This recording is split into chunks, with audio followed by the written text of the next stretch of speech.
The 1938 British Empire Games in Sydney was the first major international sporting event to be held in Australia. 600 chosen athletes led by representatives of the mother country herself. It was timed to coincide with the country's sesquicentenary, 3 months of celebrations from Australia Day to Anzac Day. Prefiguring the large protests of later years, Aboriginal activist groups from different states joined for the first time to declare January 26, 1938, a day of mourning. The National Museum of Australia says the Sydney Aboriginal community refused to take part in the reenactment of the landing of Captain Arthur Phillip and fleeing before him. So men were brought in from the Menindee mission and threatened with the removal of rations if they didn't participate. The Games, however, were an enormous sporting success. Australia topped the medal tally for the first time, helped by 5 gold medals from Decima Norman, a haul not beaten until 1998. The greatest girl sprinter this country has ever produced. Hats off to little Decima Norman, champion and Australian. All the athletes were great friends, always anxious to help one another. In those days we ran primarily for our club, and then if we were lucky enough to be in an Empire Games, we ran for our country. Just 19 months later, the world would be at war. Athletic careers were put on hold. Silver medalist Gerald Backhouse would be killed serving in the RAAF.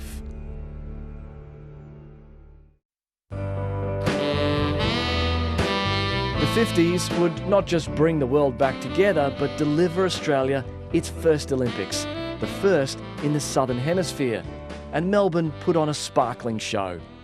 The torch was like holding fireworks for a young Ron Clark, who carried it into the stadium to light the cauldron, embers flying everywhere. It was singeing my arm and putting great holes through the t-shirt I had on. 1956 would herald Australia as a sporting force. A tiny nation scrambled to third on the medal tally, and with television introduced just in time, the Games made athletes into stars. Gold medalists like Dawn Fraser, Murray Rose, and sprint queen Betty Cuthbert, who won the 100 and 200 metres at the age of 18.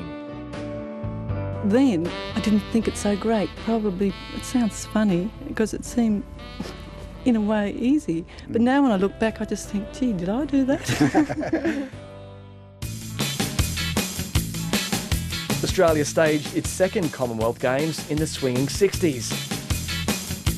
English diver Liz Ferris showed off the Madison for the cameras, and the host nation had high hopes in a familiar discipline. For Australians, probably the chief interest will lie in the swimming. Perth embraced the Games, leading to Australia's first university degree program in physical education. But the Games are also remembered for the heat.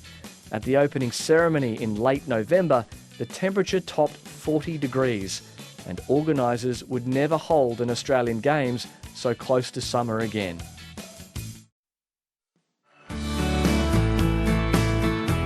In 1982, it wasn't an athlete who stole the show, it was a 13-metre high mascot with just the bat of an eyelash.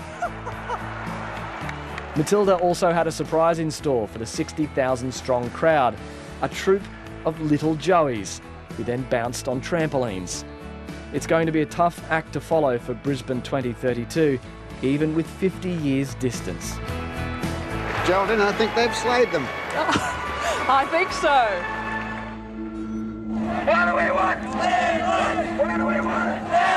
What do we want? As in 1938, it also galvanised Indigenous rights activists. About 200 marched towards the QE2 stadium, but were intercepted by police.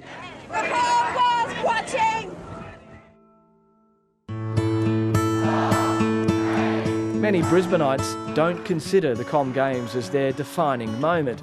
Oddly, it was an event that had nothing to do with sport. Expo 88 is something like a coming of age for our city.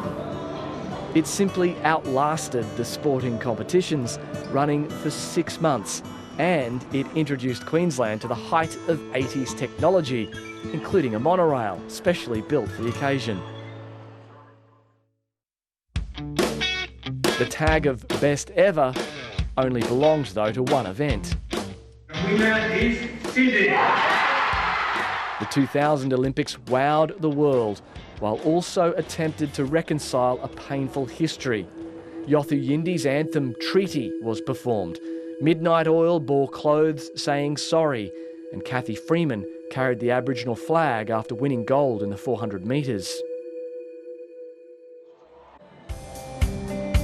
But the event also showed Australia's heart and strength of volunteer culture. An army of Sydney-siders were the best possible advertisement for the spirit of sporting competition. The successful hosting of the world's biggest multi-sports event paved the way for the 2003 Rugby World Cup and the Melbourne Commonwealth Games just 6 years later.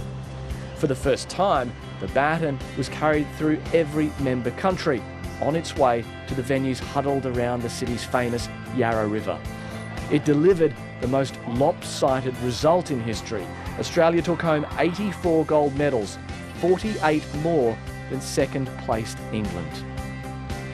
In 2018, organisers went outside a capital city for the first time and to the tourist mecca of the Gold Coast. Inclusivity was its catchword, with the largest parasport program to date. But at every Games over a 50-year period, there was an enduring presence: the Duke of Edinburgh, Prince Philip. Ill health eventually requiring a changing of the guard and a new era. So what will be the goals of Bris 2032? The Olympic ideals of faster, higher, stronger, but you can also bet greater strides in reconciliation, multiculturalism and inclusivity.